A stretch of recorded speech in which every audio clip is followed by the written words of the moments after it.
ওয়েবসাইটের মাধ্যমে সদস্যপদ গ্রহণ ও প্রবাসীদের ভোটে উদ্বুদ্ধ করতে নেতাকর্মীদের আহ্বান জানিয়েছেন বিএনপির কেন্দ্রীয় কমিটির কোষাধ্যক্ষ রশিদুজ্জামান মিল্লাত।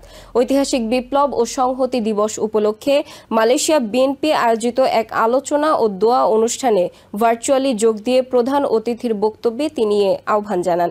দলটির সভাপতি প্রকৌশলী বাদলুর রহমান খানের সভাপতিত্বে অনুষ্ঠানটি যৌথভাবে সঞ্চালনা করেন মির্জা সালাউদ্দিন ও S M. Bashir Alam. Doctor S M. Rahman তনুর উদ্বোধনী বক্তব্যের মধ্য দিয়ে শুরু হওয়া অনুষ্ঠানে বিশেষ অতিথি ছিলেন বিএনপির সহ তথ্য ও প্রযুক্তি বিষয়ক সম্পাদক এইচ.এম. সাইফ আলী খান। এ সময় আরও বক্তব্য রাখেন দ্বিতীয় পর্বের সভাপতি তালহা মাহমুদ, প্রধান বক্তা মাহবুব আলম শাহ, ডক্টর ওয়ালিউল্লাহ জাহিদ সহ অনেকেই।